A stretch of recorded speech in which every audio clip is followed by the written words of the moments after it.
Hi, everyone, and welcome to another episode of Worthy, Worth It, and Priceless. As of right now, I do not have a title to this, but it will be a title once it's posted. But last night I was reflecting on the point that basically probably 2 to 3 weeks, my daughter will be going to the fourth grade. And I'm like, oh my gosh, it was so much to get her here. And I'll take you guys through that journey, and I'll give anyone encouragement that may be in my shoes or were in my shoes at that time. But either way. So I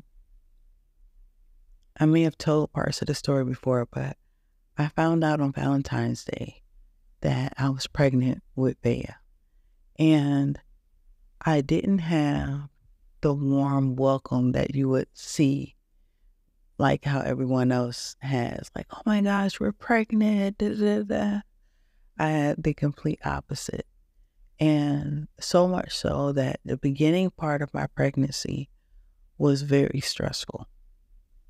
And I remember almost calling Bea's godmother almost every day.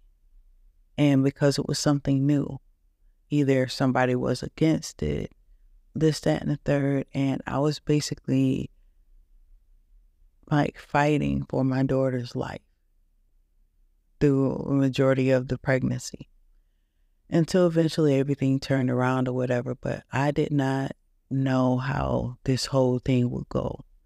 And as I stated in a previous video, lo and behold, we broke up and all that other stuff. And I didn't know how I was going to make it. And for the last 7 years, I've been doing it on my own, like without us being in the house together or whatever. Me and her father, that is the us I'm talking about. And it was oftentimes I didn't know how I was going to make it. Going through like a breakup, like depression and all of that, and then having to deal with a child that has special needs. And with that, I had teachers coming over to the house to teach her, and then it was like all these evaluations. If you have a child with autism, I remember to basically get the final diagnosis, it was about 15 evaluations. And then even through the times of even trying to find her a school, I had to go to 5 different schools to actually try to find her a school. And that was because Bea had behavioral issues. And so everybody couldn't deal with it. And it was the point that she could only be in a class with 6 kids. And so it was a lot.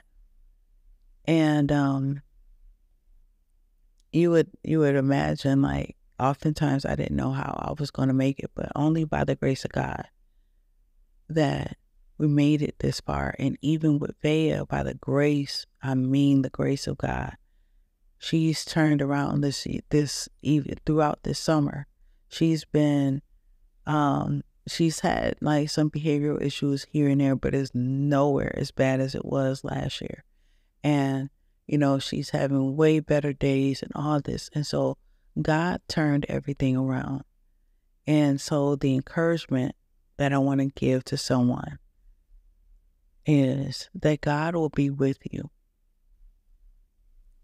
I know that if you had to start like a pregnancy start like I did, and you're like, no one's going to be there, that may be the case. But I realize in my situation, I can only speak for myself.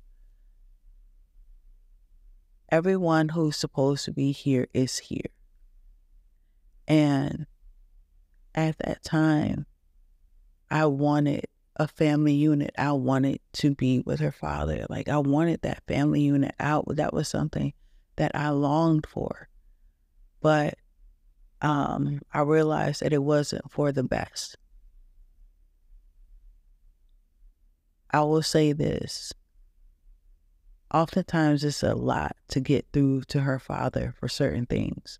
It's like, it seems like in certain ways he doesn't understand logic, or you know how like people are hell bent on being misunderstood or thinking things the way that they want to think. And it would be too much pressure for me to try to get him to understand certain things and then try to raise a daughter on top of it. It would have been too much. At the time, that was what I wanted. Hindsight, thank God it happened the way it did. And just being honest. And that's the encouragement that I want to give to you, whoever may need this story. At that time, I thought, yeah, it'll be a family and this, that, and the third. But I can speak for myself because I don't want to speak for anybody else. You would want that. I wanted that person to be in her life because of his title. But because of his character, I realized how he could not be a part of her life. And I hate to say that because how people are like, oh yeah, the child needs a father, this, that, and the third. But I do agree with that. But I also realize too, it is people's characters. And we are allowing flawed characters be around our children, regardless if they're the parent or whatever. They're flawed characters, the characteristics that they have, that at the end of the day, if they're around our child, they can put more stress and whatever on them. And you never know that God could be shielding you from something, or not even you, your child from something. Maybe God just needed that person's DNA. And I know it may sound whatever, but just hear me out. It may be the point that God only gave them permission or just reign. I'm not even really sure of the word, but either way, God only would let it go so far because he has a plan for your child. And if they would go past that date or whatever, because God goes by dates, if they would go past that date, they could mess your child up. My daughter is a lot like me as a child. Like, I used to love to dance, and I would have to do it in my room because I was often picked on, which I spoke about before, and I was often misunderstood. So everything I did, someone had something to say about it. My daughter is able to dance freely in the house. You know what I mean? Because I understand her. Someone else may be too critical on her. And so at the end of the day, that's why certain times God won't allow everybody to be around you. That's why he's even telling us sometimes, you got to be quiet, got to be silent, because people will rob, kill, and destroy. And so at the end of the day, I know we're like, oh, but that's their parent. I get that. But you have to look at it in a different way. If that was not their parent and you're only solely going by characteristics, would you want that person to be in their life? Would you want someone who lies, manipulates, or, basically shatters dreams to be around your child? No. So because it's their parent, you would want them around their life. They could be causing more harm and damage being in their lives than out of it. So I know it's harsh to say, and my heart goes out to you, ma'am or sir. And I know that you want that other parent to be there, but it could be a blessing in disguise.